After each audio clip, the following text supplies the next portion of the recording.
अब हम बच्चों सॉल्यूशन के टाइप के बारे में पढ़ते हैं। सॉल्यूशन के कितने टाइप के होते हैं? सॉल्यूशन जैसे कि हमें पता है सॉल्यूशन के अंदर सॉल्यूट और सॉल्वेंट होते हैं।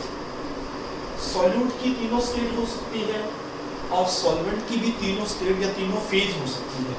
सॉल्यूट सॉलिड लिक्विड गैस हो सकता है और सॉल्वेंट भी सॉलिड लिक्विड गैस हो सकता है। इस आधार पर कई बार एग्जाम में पूछ लेते हैं कि कौन सा एक एग्जाम्पल दे देते हैं और पूछ लेते हैं कि ये इसमें सॉल्यूट क्या है, सॉल्वेंट क्या है, ऐसा पूछ लेते हैं एग्जाम में। सॉल्यूट की तीनों फेज है, सॉल्वेंट की भी तीनों फेज हो सकती है, डिपेंड करता है उनके फिजिकल स्टेट के आधार पर। तो उस आधार पर हम देख लेते हैं। पहले हमने कंसीडर किया कि सॉल्वेंट लिक्विड है, लिक्विड लिक्विड लिक्विड सॉल्वेंट यानी जिसके अंदर हम बोल रहे हैं वो लिक्विड है। हम एक बार लिक्विड के अंदर सॉलिड को मिला रहे हैं, लिक्विड है हमारे पास, सॉल्वेंट है, उसके अंदर सॉलिड को मिला रहे हैं। ऐसा सॉल्यूशन कौन सा होता है? NaCl का सॉल्यूशन। पानी के अंदर नमक मिलाते हैं, नमक सॉलिड होता है, जब हम उसको पीस लेते हैं तो सॉलिड है नमक, सॉलिड, तो हम NaCl सॉल्यूशन। और एग्जांपल क्या ले सकते हैं? शुगर का सॉल्यूशन, पानी के अंदर चीनी मिला दो, शुगर का सॉल्यूशन। तो ये एक प्रकार का एग्जांपल आ गया जब सॉल्वेंट है लिक्विड और सॉल्यूट है सॉलिड। दूसरा हम देखते हैं, अब हमारे पास सॉल्वेंट लिक्विड ही है लेकिन हम सॉल्यूट जो है वो लिक्विड है, पानी के अंदर पानी मिला रहे हैं, यानी अल्कोहल सॉल्यूशन। अल्कोहल का सॉल्यूशन सब जानते होंगे, लोग अल्कोहल लेते हैं पानी के अंदर, मतलब या तो अल्कोहल में पानी मिलाते हैं या पानी के अंदर अल्कोहल मिलाते हैं। तो मतलब यहाँ पर सॉल्वेंट हमारे पास लिक्विड है, पानी ज्यादा मात्रा में है, अल्कोहल बहुत कम मात्रा में मिलाया जाता है, तो इसको हम बोलते हैं अल्कोहल सॉल्यूशन। ये भी एक प्रकार का लिक्विड लिक्विड लिक्विड लिक्विड एक सॉल्यूशन का एग्जाम्पल है। अब हमारे पास सॉल्वेंट है लिक्विड और सॉल्यूट है गैस। लिक्विड के अंदर गैस घुली हुई है, लिक्विड के अंदर गैस मिली हुई है, क्योंकि गैस क्या है? सॉल्यूट है, और लिक्विड क्या है? सॉल्वेंट है। तो अब इसका बेस्ट एग्जांपल है कोल्ड ड्रिंक्स, सोडा वाटर। जो कोल्ड ड्रिंक्स हम पीते हैं, कोल्ड ड्रिंक्स सोडा वाटर होती है, उसमें CO2 घुली रहती है, कोल्ड ड्रिंक्स इसका एग्जांपल। अब चलते हैं, हो सकता है सॉल्वेंट सॉलिड हो, जरूरी नहीं कि हमेशा सॉल्वेंट लिक्विड हो। हमने कहा था जो ज्यादा मात्रा में होता है, जिसकी क्वांटिटी ज्यादा होती है, वो सॉल्वेंट होता है। तो मान लो हमारे पास एक ऐसा सॉल्यूशन बनाओ या मिक्सचर बनाओ जिसके अंदर सॉलिड ज्यादा मात्रा में है और जिसके अंदर जो सॉल्वेंट है वो हमारे पास सॉलिड है। जैसे कि सॉल्वेंट सॉलिड है और उसके अंदर हम सॉल्यूट जो कम मात्रा में उसको सॉलिड को ही मिला रहे हैं। एग्जाम्पल अलोए मेटल्स, गोल्ड ले लो, गोल्ड होता है उसके अंदर कुछ मात्रा में कॉपर होता है, कुछ मात्रा में सिल्वर मिलाया जाता है, एल्यूमिनियम, क्योंकि नॉर्मल जो प्योर गोल्ड होता है वो बहुत ज़्यादा सॉफ्ट होता है, उसका हम यूज़ ऑर्नामेंटल या हम कह सकते हैं उनसे हम बहुत सारी चीज़ें जो गहने या जो भी हैं वो नहीं बना सकते। तो इसलिए हम उसमें थोड़ी सी मात्रा के अंदर उसके अंदर कुछ मात्रा में कॉपर, सिल्वर, एल्यूमिनियम मिला देते हैं। तो ये एग्जाम्पल हो गया अलोए मेटल्स, इसका एग्जाम्पल। आगे फिर हमने लिया हमारे पास सॉल्वेंट है सॉलिड और हमने अब जो सॉल्यूट है वो लिक्विड, सॉलिड के अंदर लिक्विड मिला।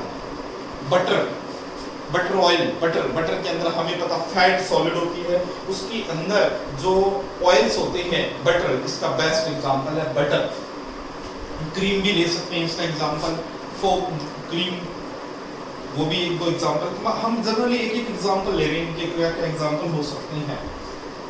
इसके बाद हम चलते हैं सॉलिड, सॉल्वेंट और गैस। सॉलिड के अंदर गैस मिली होती है, जैसा कि हम पता है डी ग्रुप के एलिमेंट में पढ़ते हैं इंटरस्पेशियल कंपाउंड, अंतरकाशी यौगिक, इंटरस्पेशियल कंपाउंड पढ़ते हैं। तो उसमें क्या होता है, निकल, पैलेडियम, प्लैटिनम जो होते हैं उनके अंदर गैस, उनके छोटे छोटे स्पेस के अंदर हाइड्रोजन गैस या नाइट्रोजन गैस या ऑक्सीजन गैस फिल्ड हो जाती है। बाद में इसलिए इनका कैटलिस्ट की तरह यूज भी किया जाता है, यार हम डिटेल से पढ़ेंगे।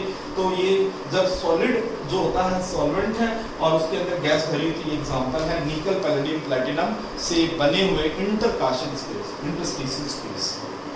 नेक्स्ट है, अब सॉल्वेंट हम गैस ले रहे हैं, गैस बहुत ज्यादा मात्रा में हमारे पास तो सॉल्वेंट गैस हुई, लेकिन उसमें कम मात्रा में हमारे सॉलिड लिक्विड गैस सॉल्यूट मिले। गैस के अंदर सॉलिड घुला हुआ, सॉलिड मिला हुआ है, स्मोक, धुएं के अंदर धुआं हो, या हम कह सकते हैं जब आंधी धुआं होता है उसमें छोटे छोटे पार्टिकल्स होते हैं, सॉलिड के छोटे छोटे पार्टिकल, स्मोक इसका एग्जांपल है।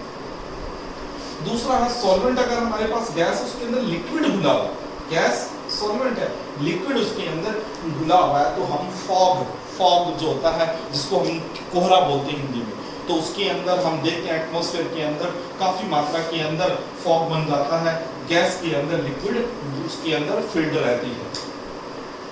नेक्स्ट एग्जांपल है गैस के अंदर, ये होमोजेनियस, गैस में गैस घुली, सॉल्वेंट भी गैस है, सॉल्यूट भी गैस है, this is the not example of solution, it is the example of homogeneous mixture. ये सारे हेटेरोजेनियस मिक्सचर हैं, लेकिन ये होमोजेनियस मिक्सचर बन जाता है जिसको हम सेपरेट नहीं कर सकते हैं, इसलिए ये गैस का, गैस में जो सॉल्यूशन है उसका एग्जांपल है एटमॉस्फेयर। एटमॉस्फेयर के अंदर नाइट्रोजन गैस भी है, ऑक्सीजन गैस भी है और CO2 भी है, बहुत सारी और गैसें भी है जो घुली हुई है एटमॉस्फेयर के अंदर और होमोजेनस मिक्सचर में। तो इस प्रकार से हमने अलग अलग टाइप के सॉल्यूट और सॉल्वेंट लेकर अलग अलग प्रकार के सॉल्यूशन के बारे में स्टडी करी है। सॉल्यूशन किस टाइप के, हमें नोट्स के रूप में भी ये लिखना है, हमें नोट्स भी बनाने हैं, हमें लिखनी है एक एक चीजें कि क्या क्या ये है, ये एग्जाम में पूछे जाते हैं। अब हम जो सॉल्यूशन है उसकी कंसंट्रेशन के बारे में पढ़ेंगे नेक्स्ट स्लाइड के अंदर। नेक्स्ट जो हमारी वीडियो होगी उसके अंदर हम पूरा का पूरा कंसंट्रेशन, जो हमने सॉल्यूशन बना लिया, हमने सॉल्युबिलिटी के बारे में पढ़ लिया, लेकिन हर सॉल्यूशन की अलग अलग कंसंट्रेशन होती है। किसी को हम नॉर्मलिटी की फॉर्म में देते हैं, किसी को मोलरिटी के नाम से जाते हैं, किसी को मोलिलिटी के नाम से, किसी को मोल फ्रैक्शन के नाम से, और कुछ को हम पार्ट्स पर मिलियन ppm से भी डिनोट करते हैं, किसी को हम परसेंटेज में नोट करते हैं, किसी को हम जो परसेंटेज होते हैं स्ट्रेंथ की फॉर्म में। तो अलग अलग प्रकार की कंसंट्रेशन के बारे में अभी नेक्स्ट स्लाइड के अंदर हम डिस्कस करेंगे।